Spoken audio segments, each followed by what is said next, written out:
We've been making some good, steady progress on the allotment in the last few weeks, although most of what we've been doing has felt a lot more like preparing for future years than doing much actual growing. Excitingly, we had our first chard harvest, which we turned into a simple side dish with garlic and lemon. Most of my time has been spent preparing, levelling and covering the ground. It's hard to see from the videos, but the ground is so uneven here. At home we've been building shelves ready to store future harvests. We've also been sowing a few crops for the autumn and winter season to hopefully bring a little bit of colour to the allotment in winter.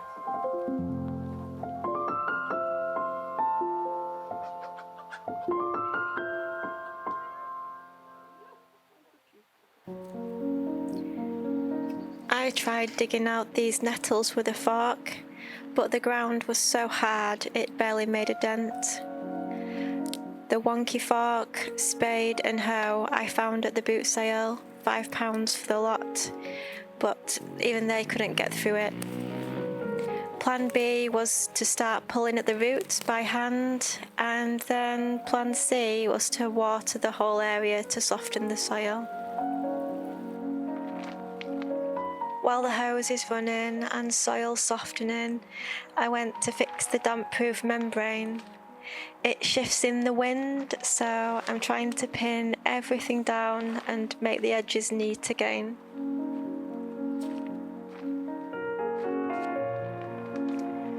My aim here is to create a nice, crisp, neat line between the front and back of the plot. A kind of line in the sand between what I'm tackling this year and what I'm saving for the future. The plastic I'm using for this section of the plot is damp-proof membrane. I did consider weed membrane, but the area at the back of this plot is absolutely matted in brambles, and weed membrane just wouldn't have blocked out enough light. This patch here was the nettles I was digging earlier, and now the ground's a little softer, I was able to dig out most of the root. I'm using my Wolfgarten cultivator tool to try and level out the ground, although it's much more effective when the ground's not quite so dry. Now this ground is a little leveler, I'm going to use this damp-proof membrane to create the nice crisp line between the front and the back of the plot. The area I'm covering is the back of the plot, and where this section of weed membrane is, that's the front of the plot. This weed membrane is 2 meters wide. I don't want my final path to be 2 meters wide, and I plan to have a flower border at the edge of each bed. But for now, I'm going to use the weed membrane to kill the perennial weeds, because it's the way to approach this with the least effort. I'm reminding myself that this is a long journey, and it doesn't all have to be done at once. I'm trying to work at a pace that respects my body and where I'm at, instead of pushing too hard.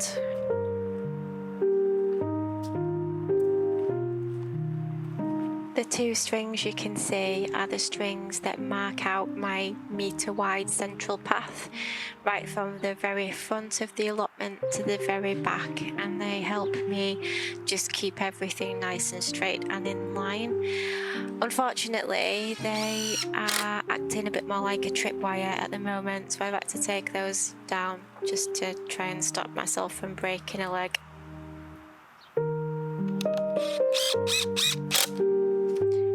I've been building some more raised beds at the plot. We pre-cut all the material at home, so it's really easy to assemble them at the allotment.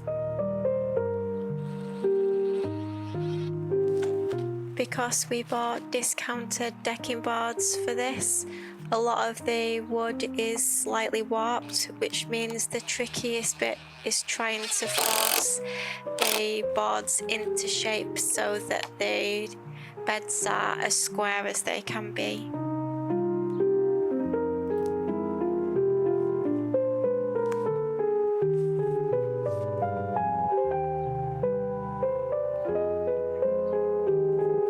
I made the mistake of making the first few beds without a central leg, which I'm correcting on the later beds that I'm building, just because it will help prevent the beds from bowing when they're filled with soil.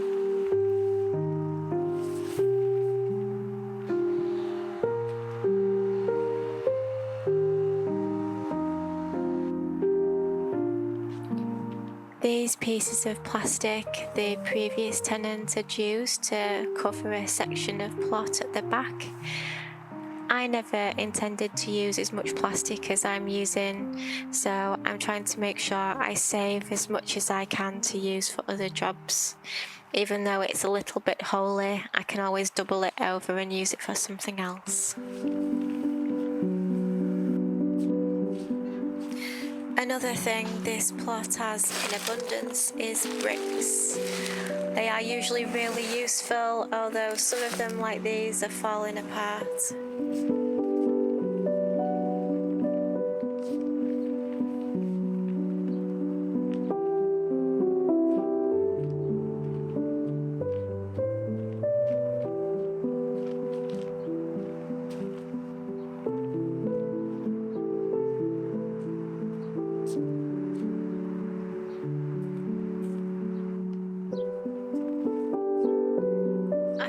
I try to use these slabs to create like stepping stones down the central path.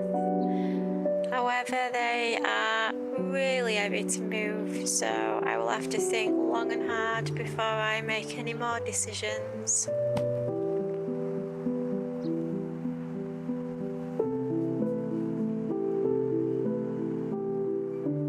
The path here isn't level, it's not even close. But with the weeds and the ground so dry, I'm admitting defeat for now. I'm covering the ground until winter, when the soil will finally behave and the weeds will be too tired to argue. Hopefully, I will have more energy than the weeds do. This is how my potato bed is looking now, full of couch grass and some mare's tail. Even with a thick layer of cardboard, it still comes back. It stores so much of its energy in its roots. I'm weeding this bed every 3 to 4 days, and it still looks like this every time I come back. I can see it starting to weaken, but it's a slow process, and persistence is the only thing that wins.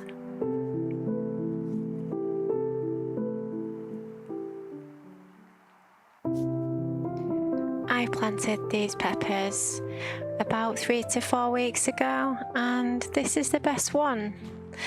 The rest of them look a little bit more like this.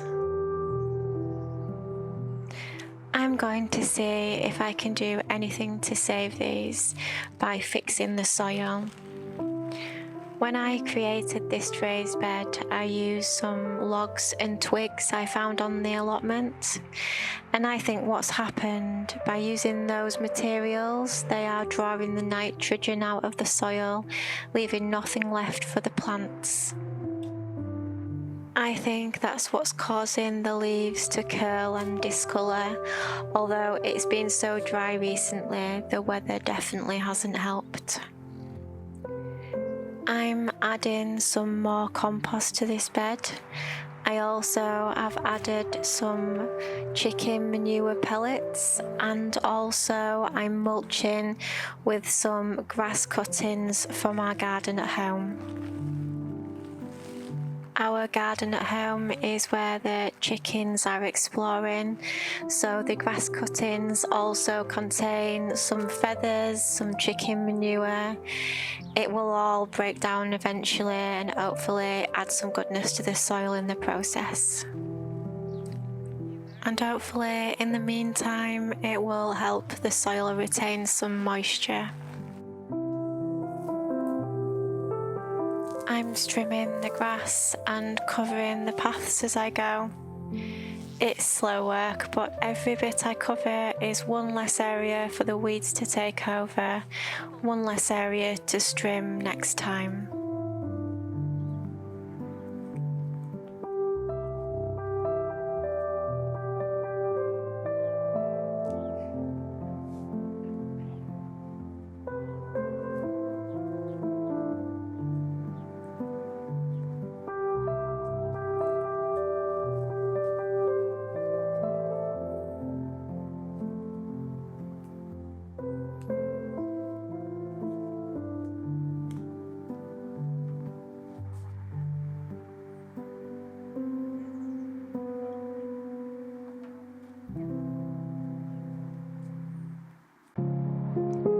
One of the agreements for taking over the allotment tenancy was that we would repair or replace the allotment fence.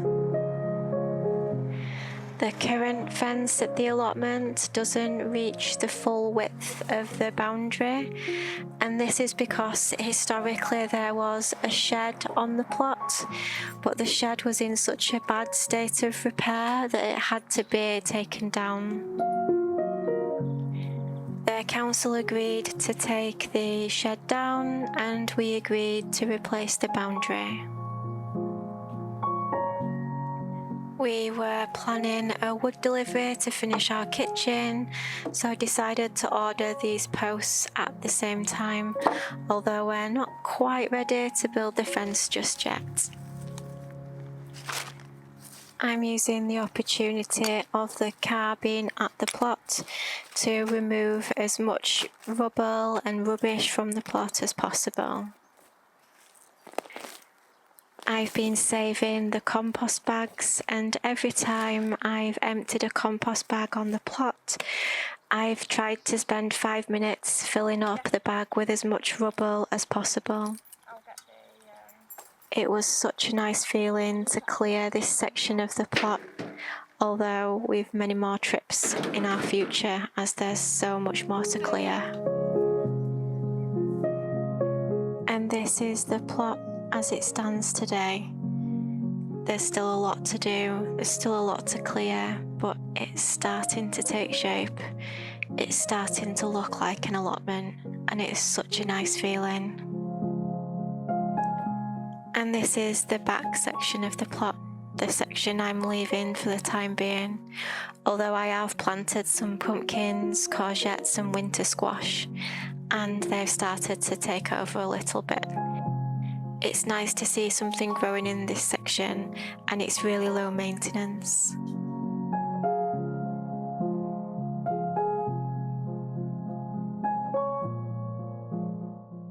And this is the progress we've made from May into June, and now in July it's taking shape. Back at home, we're also planning for the future. We renovated our kitchen last year, but we paused before Christmas, and then life happened, as it tends to, so the break ended up being longer than we expected. We're slowly getting back to it now. We've got door frames and skirting boards, which is amazing, and we've made a start on the kitchen shelves. I don't know why, but getting things up off the counters instantly makes the whole space feel tidier, and I'm really excited to start making some of my own herbal teas. Some very scientific measuring going on here.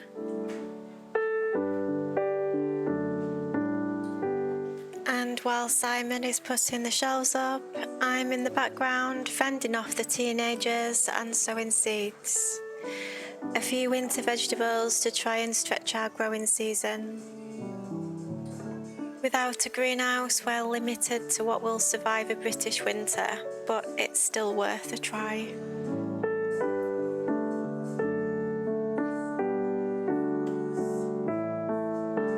I've planted some winter brassicas, cauliflowers, sprouts, cabbage and broccoli, along with some chives, garlic chives and Welsh onions.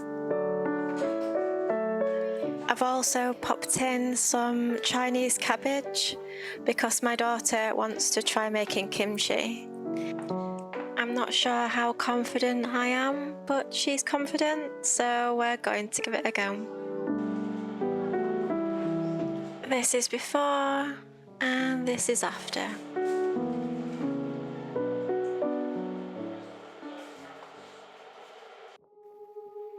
In the garden at home, some of our first chard is ready to harvest. It's a really impressive plant. It grows so quickly, so easily, but it's one of those vegetables that I'm not quite sure or confident how I should be using it.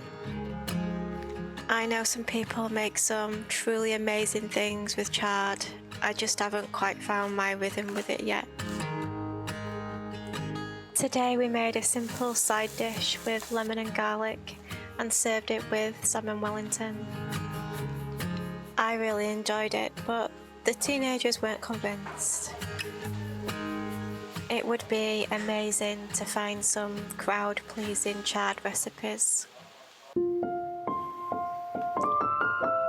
The other important project we finished this month was this, the gate to the back part of the garden, and the final thing to help keep the chickens safe.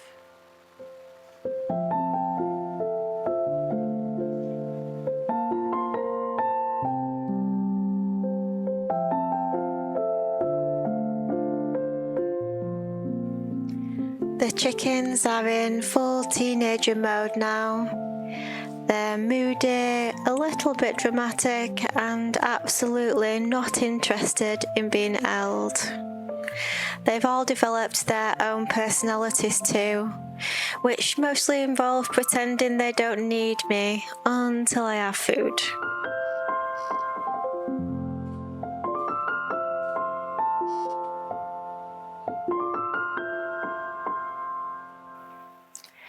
They've been very vocal recently, and I think they're getting very, very close to the point where they will start laying eggs, which is fantastic because they've been freeloading for 18 weeks, eating like queens and contributing nothing but attitude.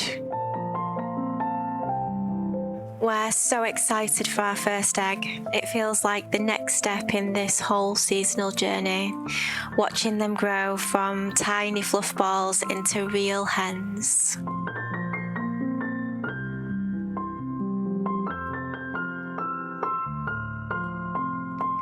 We managed to capture a video of another garden visitor recently too. This is Ned the hedgehog.